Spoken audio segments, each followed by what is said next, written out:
இன்னைக்கு நம்ம வந்து பார்த்துட்டீங்கன்னா ஜோதிடத்துல 9 கிரகங்கள் இருக்குது. ஆனா அந்த 9 கிரகங்களும் 2 டீமா பிரிஞ்சுக்கிறாங்க. அந்த 2 டீமுங்கிறது பாத்தீங்கன்னா ஒரு குரு அணின்னு சொல்றோம். குருவுக்கு கீழே ஒரு குறிப்பிட்ட கிரகங்களும், சுக்கிர அணின்னு சொல்றோம். அந்த சுக்கிர அணி கீழே ஒரு குறிப்பிட்ட கிரகங்களும் பிரிஞ்சுப்பாங்க.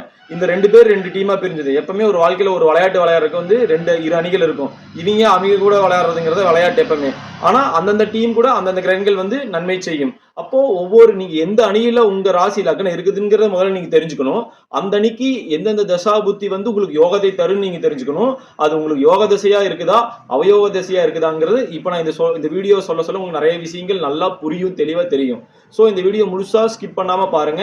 எனக்கு நீங்க பண்ண வேண்டிய சப்போர்ட் ஒரே ஒரு சப்போர்ட் என்ன, சப்ஸ்கிரைப் பண்ணி என் வீடியோக்கு லைக் பண்ணி கமெண்ட் நீங்க என்னென்ன மாதிரி வீடியோ வேணுங்கிறீங்க சொல்ல நான் அதுக்கு அந்த மாதிரி வீடியோக்கள் கண்டிப்பா நான் ஜென்ரேட் பண்ணி போட்டே தான் இருக்க போறேன். அப்போ குரு அணினா ஃபர்ஸ்ட் என்னென்ன கிரகங்கள் குரு அணியில வராங்கன்னு நம்ம பார்ப்போம். குரு அணிக்கு கீழே வந்து பாத்துட்டீங்கன்னா சூரியன், சந்திரன், செவ்வாய், அப்புறம் கேது, இந்த 4 கிரகங்களும் குரு அணி கீழே வருவாங்க. அப்ப குருவும் சேர்த்திக்கணும். குரு அணியில யாரா இருக்கிறாங்க? குரு, சூரியன், சந்திரன், செவ்வாய், கேது, இந்த 5 கிரகங்களும் குரு அணியில் இருக்காங்க. இவங்க 5 பேரும் இவங்களுக்குள்ள தனக்குள்ள வந்து நட்புவா செயல்படுவாங்க. இதுல ராகு கேதுக்கு மட்டும் விதிவிலக்கு இருக்குங்க. கேது விட்டுட்டீங்கன்னா குரு அணியில குரு, சூரியன், சந்திரன், செவ்வாய், இவங்க 4 பேரும் நல்ல நண்பர்கள் அப்படிங்கறது மட்டும் நான் வச்சுக்கோங்க. இவங்க ஒட்டுக்கா உட்கார்ந்தாலும் இவங்களுக்கு வந்து இந்த கிரகங்களுடைய தசாபுத்திகள், அந்த ராசி லக்னத்துக்கு அந்த தசாபுத்திகள் கண்டிப்பாக யோகத்தை மட்டும்தான் செய்யும். அடுத்து சுக்கிர அணிக்கையில யாரா இருக்காங்கன்னு பார்ப்போம். இப்போ சுக்கிர அணிக்கையில வந்து பாத்தீங்கன்னா சனி, சுக்கிரனை சேர்த்திக்கணும். சுக்கிரன், சனி, புதன், அவ்வளவுதான் 3 பேர். ராகு வருவாங்க. இப்போ 4, அந்த பக்கம் 5 பேர், இந்த பக்கம் 4 பேர், 9 பேருங்க. மறுபடியும் சுக்கிரணி சொல்றேங்க. சுக்கிரணியில பாத்தீங்கன்னா சுக்கிரன், சனி, புதன், ராகுங்க.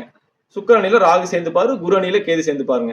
இப்ப இதுக்கு எதுக்கு இப்படி பிரிச்சு சொல்றீங்க அப்படின்னு கேட்டீங்கன்னா, இப்ப எக்ஸாம்பிள் குரு அணி லக்னத்தை நம்ம எடுத்துப்போம். இப்போ குரு அணி லக்னம் ராசி அப்படின்னா குருவில் நம்ம குரு, சூரியன், சந்திரன், செவ்வாய்ன்னு சொன்னோம். அப்போ குரு வந்து எந்தெந்த ராசி அதிபதிகள், ஒவ்வொரு கிரகங்களிலும் அதன் ராசிகளும் அதன் அதிபதிகளும் நம்ம சொல்லிக்கிறோம் அப்படின்னு ஒரு வீடியோ போட்டிருக்கோம். அதை நீங்க தெளிவா பார்த்தாதான் எந்தெந்த ராசிக்கு, மேச ராசிக்கு, விருச்சிக ராசிக்கு செவ்வாய் அதிபதி, அப்படி எந்தெந்த ராசிக்கு யார் அதிபதினு தெரியும்.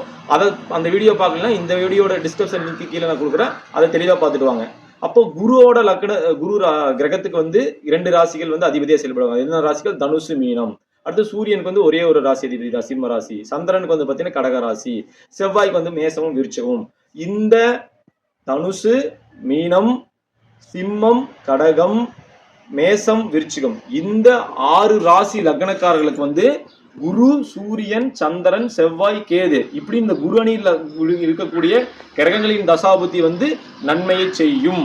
கண்டிப்பா யோகத்தை செய்யும். பயங்கரமான ஒரு அதிர்ஷ்டமான ஒரு யோகம். அப்ப அந்த கிரகங்கள் வந்து கெட்டு போகாம இருந்து சுப கிரகங்களா செயல்பட்டு எந்த ஒரு கிரகங்களும் பாதிக்கப்படாமல் இருக்கும் போது இந்த அணியில குரு அணியில் இருக்கக்கூடியவங்களுக்கு வந்து கண்டிப்பா யோகம் செய்யும். அதே மாதிரி சுக்கிர அணிக்கு வருவோம். இப்போ சுக்கிர அணியில வந்து பாத்தீங்கன்னா நான் சொன்ன மாதிரி சுக்கிரன், சனி, புதன், ராகு. அப்போ சுக்கிரன்கிறது வந்து பாத்தீங்கன்னா ரிஷபத்துக்கும் துலாத்துக்கும் அதிபதி. சனிங்கிறது பாத்தீங்கன்னா மகரத்துக்கும் கும்பத்துக்கும் அதிபதி. புதன்கிறது பாத்தீங்கன்னா மிதுனத்துக்கும் கன்னிக்கு அதிபதி.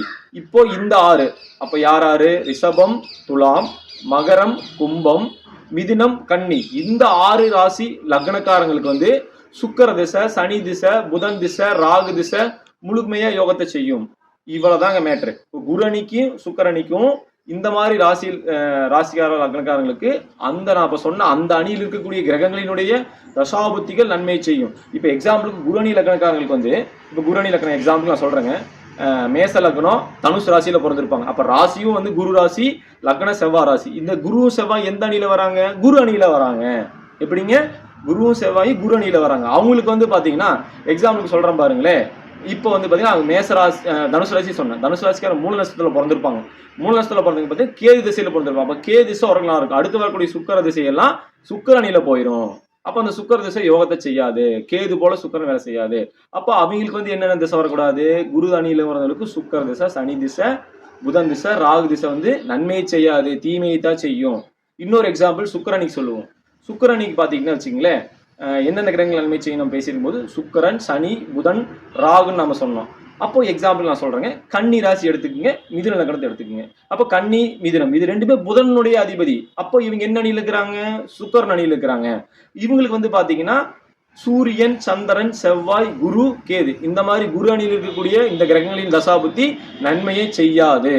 அப்ப நான் இப்படி ஒரு பொதுவான ஒரு பாயிண்ட் சொல்லிட்டேன். குரு அணிக்கும் சுக்கிர அணிக்கும் அந்தந்த கிரகங்களினுடைய அந்த அணியில் இருக்கக்கூடிய கிரகங்களின் தசாபுத்திகள் நன்மை செய்யும்.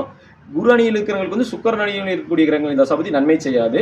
சுக்கிர அணியில் இருக்கக்கூடியவங்களுக்கு வந்து குரு அணியினுடைய கிரகங்களுடைய தசாபுத்தி நன்மை செய்ய சொல்லியிருக்கிறோம். இதுல வந்து விதிவிலக்கு நிறைய இருக்குது. அந்த கெட்டு போன கிரகங்கள் வந்து கெட்டவன் கெட்டு போய் அந்த கிரகமும் இருந்தாலும் அந்த கிரக தசாபுத்தி நல்லா இருக்கும். நல்லவன் கிரக தசாபுத்தி போயிட்டு தான் இருக்கும். அவன் கெட்டு போயிருந்து நல்லது பண்ணாம இருப்பான். அப்போ இது என்ன சொல்றீங்க, இதுவெல்லாம் வந்து ஒரு பொதுவான ஒரு பலன். உங்க சுய ஜாதகத்துடைய தசாபுத்திகள் உங்க கிரகங்கள் கெட்டு போகாம இருக்குதா, கிரகங்களின் வலிமையா இருக்கா, வலிமை குன்றி இருக்குதான்னு அடுத்த வீடியோல நான் போடுவேன். அதை நீங்க உங்க வீட்டுக்கு பக்கத்தால் இருக்கக்கூடிய ஜோதிடர்கிட்ட கேட்டு தெரிஞ்சு அறிஞ்சு புரிஞ்சுக்குங்க. ரொம்ப நன்றி.